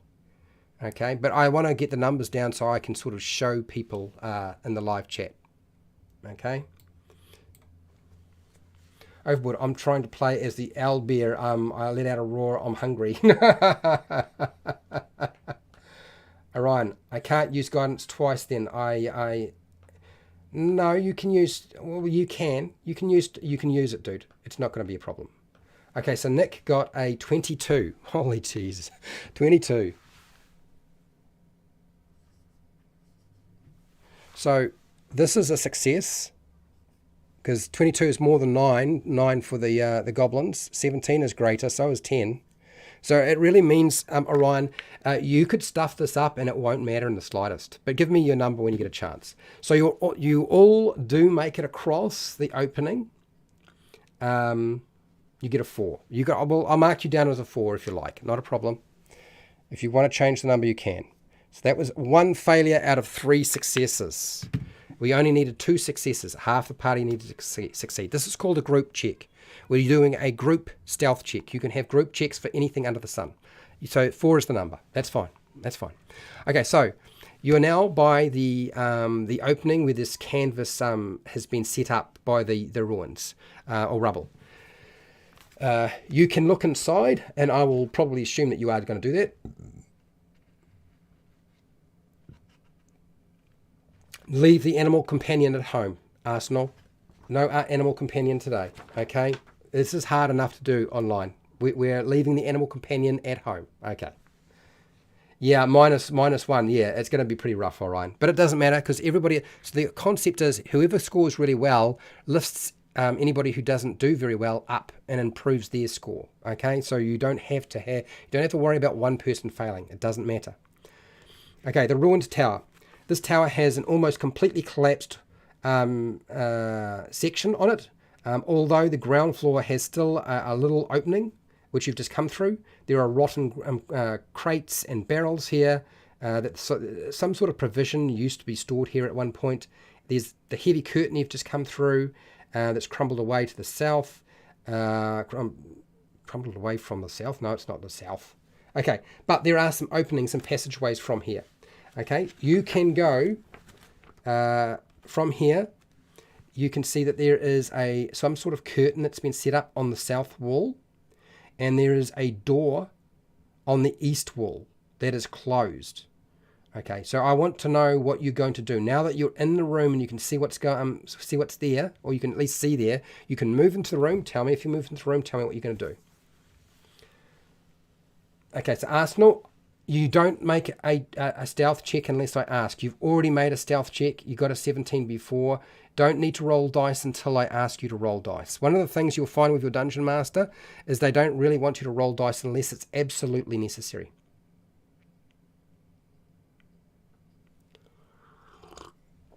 So now I want you to tell me what you would like to do. You could listen at the door or the canvas, You could have a conversation here quietly, probably a smart idea. You don't know... you don't know everything about the castle necessarily. I'm not going to assume that you don't know everything about the castle, but you are being stealthy, so you're doing all right so far. Big... I don't understand what you're trying to say there, dude. Big thumbs up. Yes, you do have him covered. Okay, so Jean, what do you got here? We should try to block the door and check out the curtain. Okay, so do you want to use the barrels and crates that are rotting to block the door? You can do that if you want to.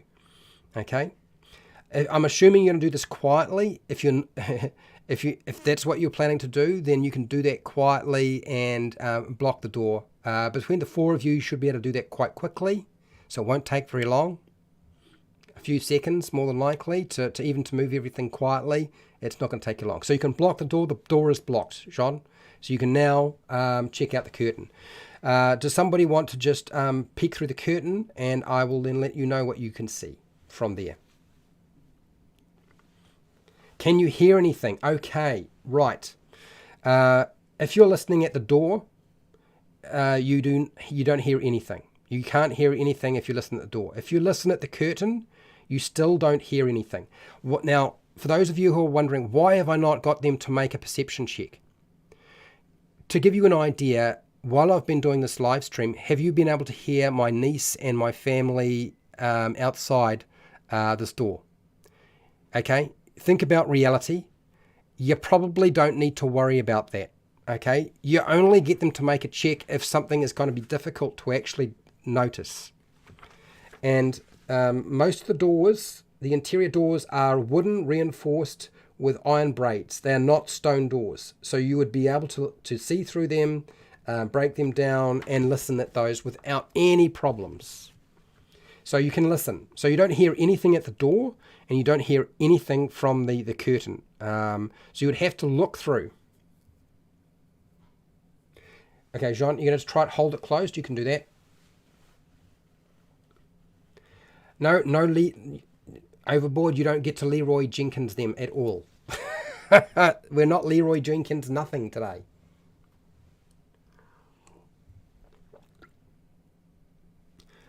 Is the sound gone? Have you lost the sound on the stream? No, they should be still going. You should be able to hear me, people. I have not taken the sound away at all. It should still be active. That darn niece. Yeah. You're going to look through. Orion, thank you very much. So you look through where the curtain is, and you see that there is 2 piles of rubble to the south, and there's another curtain on the south side. There is to the east and the west, there are 2 doors. This looks like a hallway of some kind. It's shaped a bit like a T-juncture. Good, Orion, thank you. You can hear me. I kind of figured you could. Yeah. Let's get in information and try to sneak 10 feet ahead and see what's next. Okay. Right. So, Nick, yes, you could sneak through do you want to go through the curtain area, or do you want to go through the door from this tower? I'm assuming you want to go through the curtain area since I just described that, but let me know if you want to go in a different direction.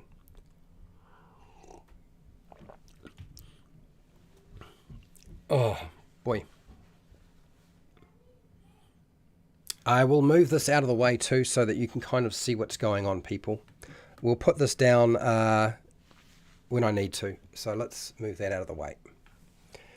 So you are here. You are here.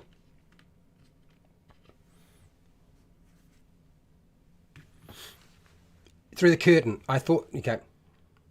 That's fine. You can do that. So you go through you're going to go through the curtain 10 feet. Right. As I described. Okay. So I believe that is Orion's character, is the cleric. You go through 10 feet and yeah, you can see these 2 doors either side and the curtain in front of you. And also, I believe it is Nick, you're also moving through. You are the rogue. So you're about here. Okay. That helps a lot. Sorry if I didn't put the map out. I mean, putting the thing in the way did not help. I suppose a lot of description. It's awkward, people. Let's get real. I'm trying to do an awful lot in a very small space. Okay, so you are here. The other two are still in the tower. And when they tell me that they leave that area, Arsenal and Jean, then I'll move you. I will continue to hold in the first hold the first door while they check this hallway. That's fine. You're over here holding the door. That's fine. You can do that. Can we get in front of the in the front entrance? Well, I mean, you're about here. My suggestion to you as Arsenal is don't sabotage what the other group is doing. Okay? So going through the front entrance over here, when you're coming through this section, is probably not a smart idea. If you're suggesting going through this doorway to head towards the front, then make that suggestion. Is that what you want to do? All right. So what do you want to do? Where are we going from here? What do you want to do? You can ask me questions if I have not answered a question sufficiently. This is one of the things you need to do as a dungeon master, people, is you get them, you say, look, if you want additional information that I haven't provided, ask me a question and I will answer it. Okay? So you can tell me what you want to do, or you can ask me a question. So you could go through this door if you wanted to towards the front entrance. That's my answer to you, Arsenal. But I would say it's probably not a great idea if you guys are trying to be sneaky and quiet. Check to see what the other group want to do first. I'll look through the next curtain. Okay, all right, so you're going to move up and look through the next curtain. Orion, you're the cleric. Okay. Arsenal, I love this game. Changed my life for good. I'm glad. Cool. So when you look through the curtain, this is what you see.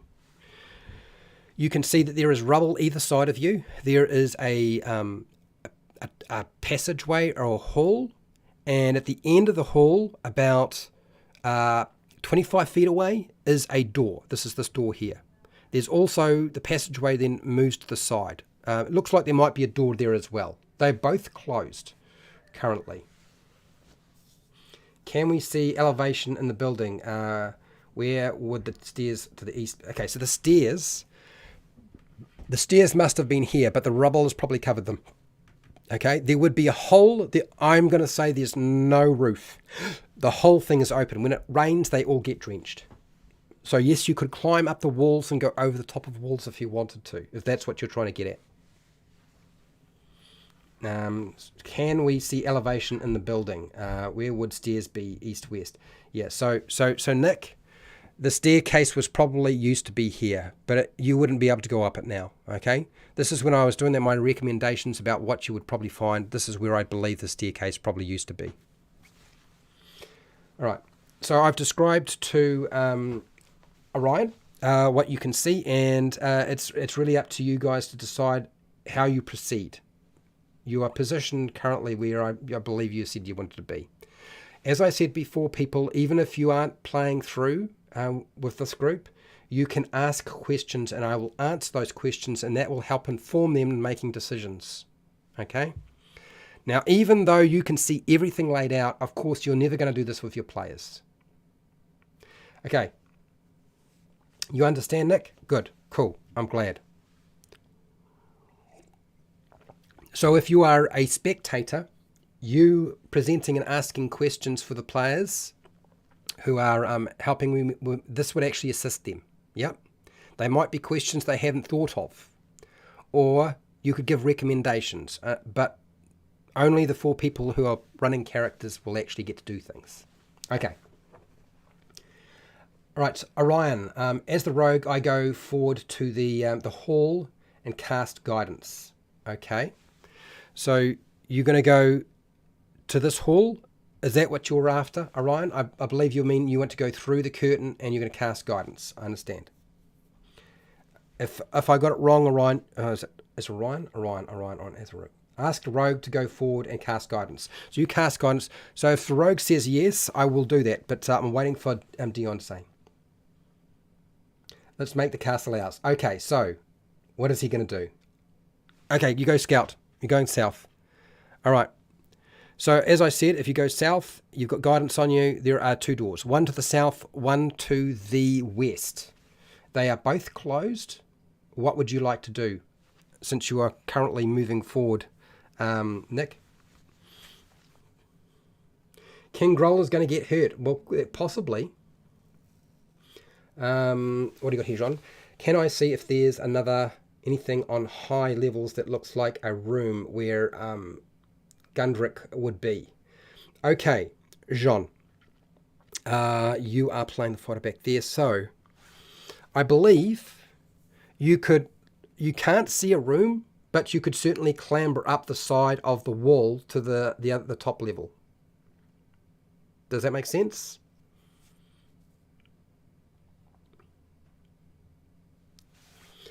How tall is in the inside? It's only going to be about I believe the walls are about 10 or 15 feet. Walls, exterior, they vary, okay, but interior, I would say we're really dealing with roughly about 10 to 15 feet. So it's not a difficult climb. You know what I mean? You could put your hands up in most places and just haul yourself up if you needed to. Okay.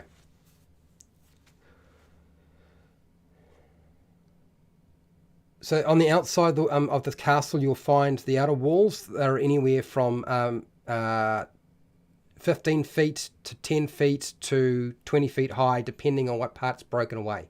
But interior-wise, it's only about 10, 15 feet high. Okay?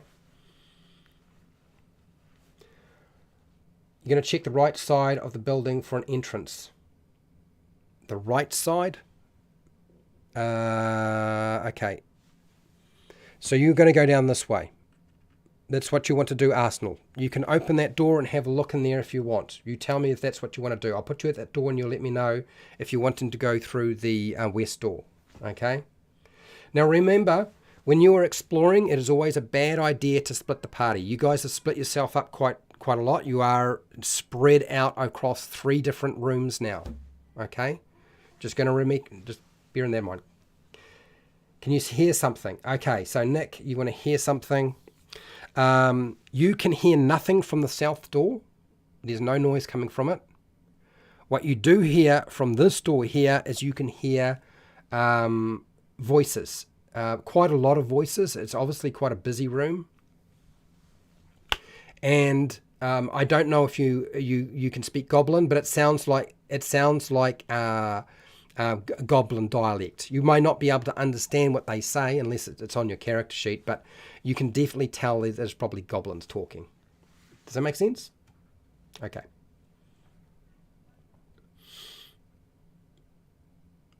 So Nick, have I answered your question? I get the group to come closer and get ready to go to the west room. Okay. So this is the room you want to go through and you want to get the others to come. You're going to hold. Okay, Jean doesn't want to go. That's fine. You're going to stay where you are. I'm going to hold off on doing that. Okay. Okay, west room it is. I've got all of your backs. Okay, so you come down here. You're coming down following the rogue. That's fine. We've got you, Arsenal. Thank you very much. Use north, south, east, west. Orion, yes.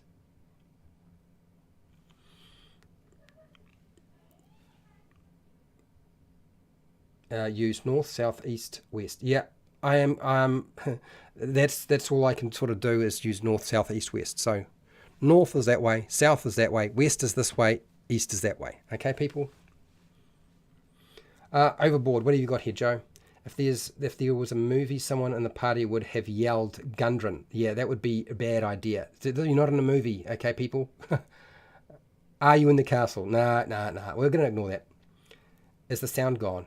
If you lost the sound, I don't think it's me, mate. I think it's at your end. I think you'll find that you lost the sound at your end, not me. The northwest door. Yes, I got it. I'd move over there and get ready to open the door. Okay, so Jean. So you're down here. Is that right? We're dealing with this door. You want to open this door here, Jean. Orion, I asked the fighter to hold off. Okay, you can do that. So cleric said hold off on going through the door. Follow the rogue. Okay.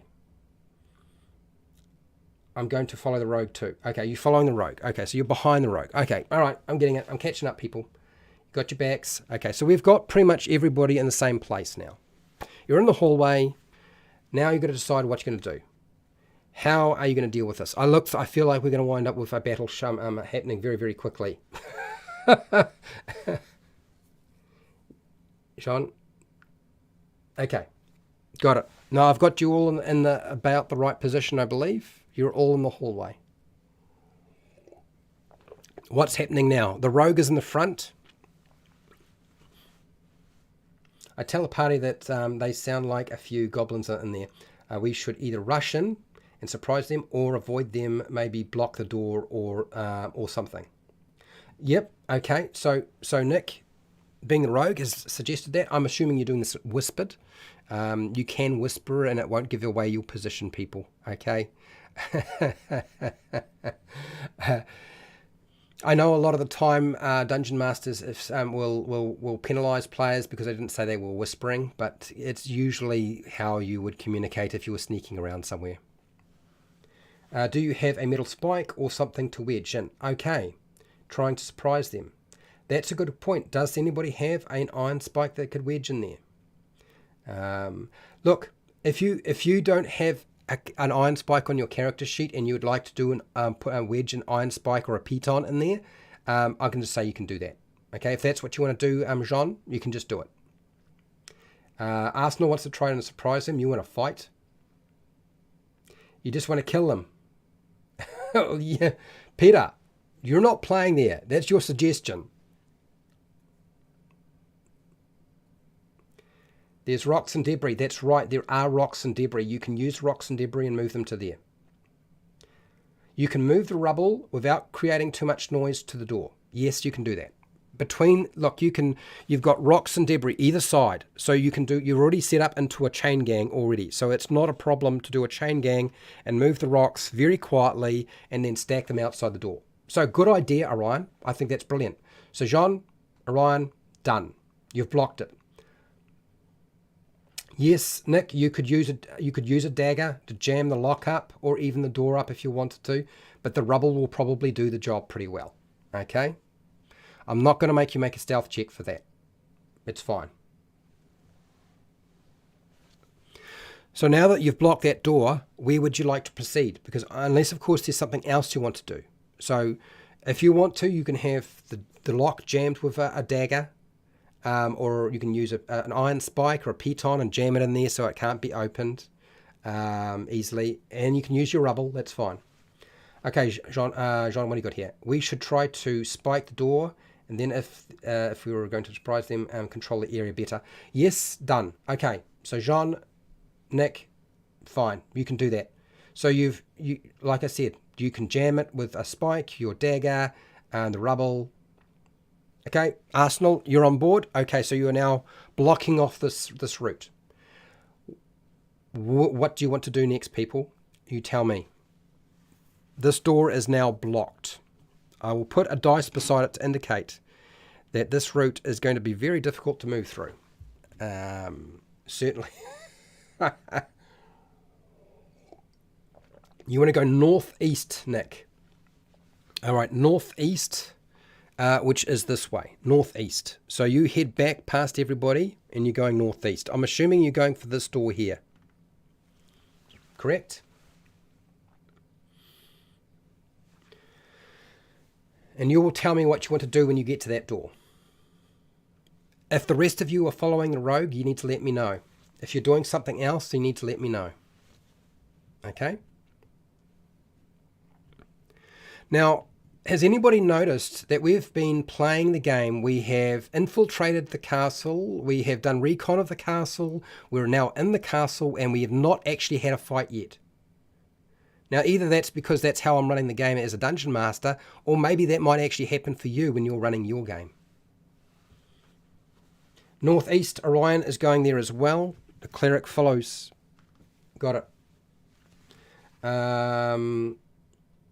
to the other door again, try to listen first, and if silent, try to silently sneak in. Okay, so Arsenal is just going to follow. All right. Okay, all right. So Jean is going to just go over here. Okay, that's fine. So first off, Rogue, Nick, when you listen at the door, this is probably one of those times when you won't necessarily hear an awful lot. And so I am tempted to not have you make a perception check. There's a reason for this. One, if you have got somebody on guard, they're probably not making that much noise. Yep. The other person is either sleeping or they're just doing they're doing their stuff. They might, if they're awake, they would be talking. And since you guys are doing this during the middle of the day, they're probably awake, both of them. So you can hear voices on the other side. It doesn't sound like the voices you heard before, okay, Nick? It doesn't sound like the same voices. They do sound, they've got a higher pitch to them, at a bit, maybe a bit deeper as well. Actually, probably more deep in, yeah. It's definitely, it doesn't sound human. They're not talking in common, but you can't quite recognize what it is. If you guys speak Goblin, you need to let me know so I can actually tell you what they're saying. If anybody speaks Goblin, so Nick, if you speak Goblin, then you let me know. I don't know what's on your character sheet. I can't remember. I suppose I should look, but... Okay. Do we have bows? Arsenal, you have a longbow. Yes. Orion, you would probably have... You're the cleric. You have a... hand axe, okay, which you can throw. It's a +4 to hit, 1d6 +2. Yep. If you guys are planning to do a surprise attack on them, you could do that. You just let me know. Sean, I would, we could ultimately unnecessarily axe the door just down for dramatic effect. Axe the door down for dramatic effect. Really? Is that what you want to do? I have a hammer. Yes, you do have a hammer. You do have a hammer for close. You have a war hammer for close up, for bashing. +4, 1d8. Are you guys? You tell me. Are you guys going to just bust open the door and attack? Is that the plan? Are we looking at a sneak attack taking place, or are you going to do something else? It's up to you. And we're almost out of time, so you need to make a decision reasonably quickly.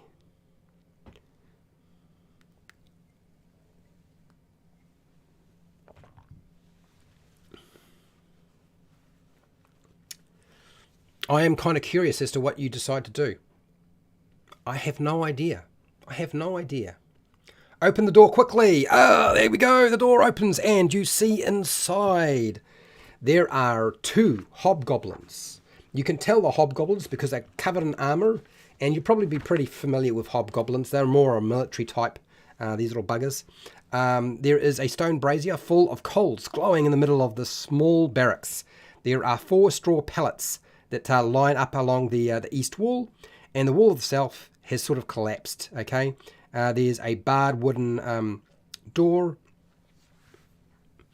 You can see that there's a door to the south and there's another curtain to the north. Okay. It looks very similar to the other ones that you saw before. Attack. All right. So here's what we're going to do. I'm not going to have you make a stealth check, okay, to do this. I could, but I don't have time because I have 4 minutes. So we're going to assume you have surprise, which means the hobgoblins don't get to act. So you guys are going to you're going to tell me what you're going to do, and you make your attack roll, your damage roll, put it in one entry, roll it all in, yeah. You're stealthing in. I know this is a sneak attack. I understand. I get it. Okay? So that's fine. You've surprised them. The door is open. Make your attacks. Tell me what you're going to do, whether it's move, attack, shoot from a distance, move past somebody, move into the room, whatever. Okay. So Orion is moving into the room. Guiding bolt on Orion. roll your dice, okay? If you are unaware of what it should be, for your level 3 character, it is probably going to be an attack roll of a +5, if I remember, for the cleric, and then guiding bolt, if you hopefully you remember how that spell works. Because I won't. Not in the middle of a live stream. Okay? I think stealth is the way to go. Well, you've just done a stealthy attack. All right? So you can move yourself up if you want. You tell me where you want to be. John, throw one onto the coal brazier. You want to grab them? All right. So make a make a strength check, baby. Make a strength or athletics check. Yep. 9. Well, 9 is not going to do you any good against a hobgoblin. I hate to say it. Hobgoblins are a bit tougher than that. Okay? They wear chainmail, baby. Chainmail to hit. You missed with your guiding bolt. That's got to suck. So the cleric gets in there, guiding bolt, and nothing. Nothing.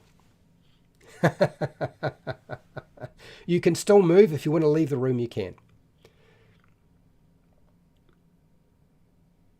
What about the rest of you? What are you doing, rogue? And somebody was throwing Jean. Jean is the fighter. You are making your check, your grapple check. I'm assuming you're trying to drag them onto it or push them into it, which is fine. I have no problems with that. You just need to make a check. At my end, I will show you what it looks like, because I'll be resisting this. And it is, I roll a 20-sided dice.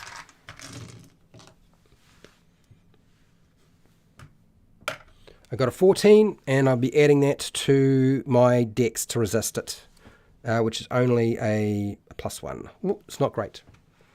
Okay. Grapple. 14 +1 equals 15. So you need to get more than 15 to be successful at this task, okay? Jean, how did you do? I rolled a 12 plus a strength modifier. You get a 15.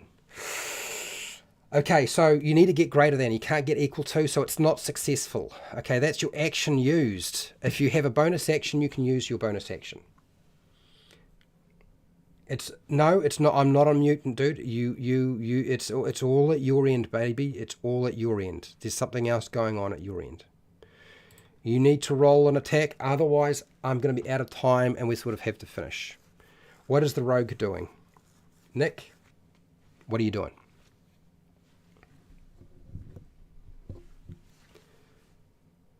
Okay, attack, rolled an 8 and a 20. Okay. Attack roll is 8 and a 20. Well, the 20 will hit, the 8 will miss. So we just need to know damage.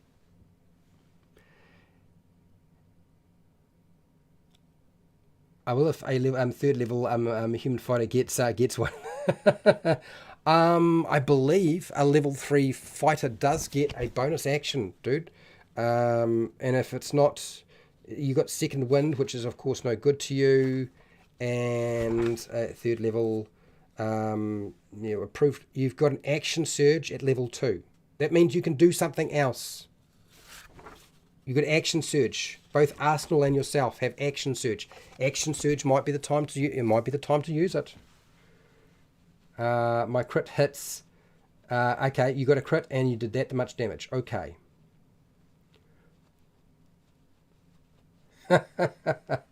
Nick has done a lot of damage. Yep.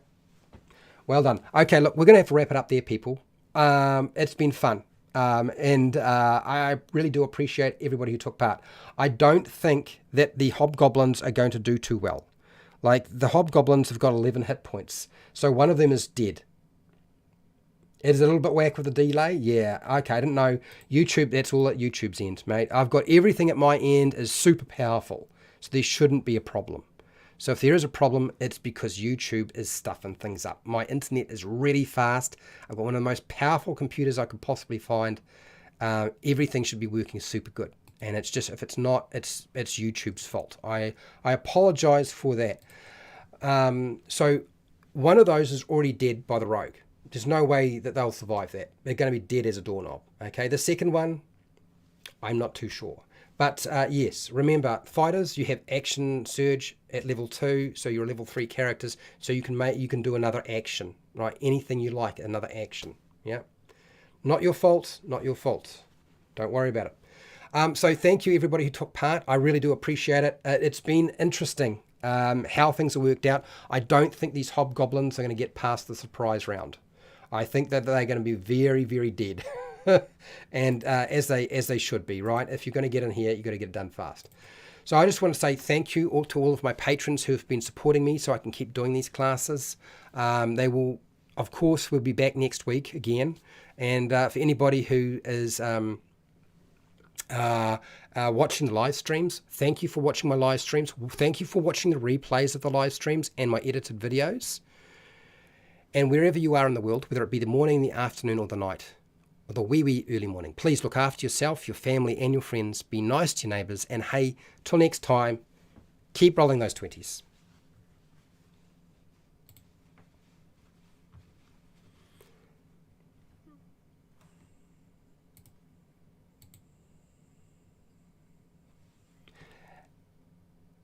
It was an interesting experience, was it not?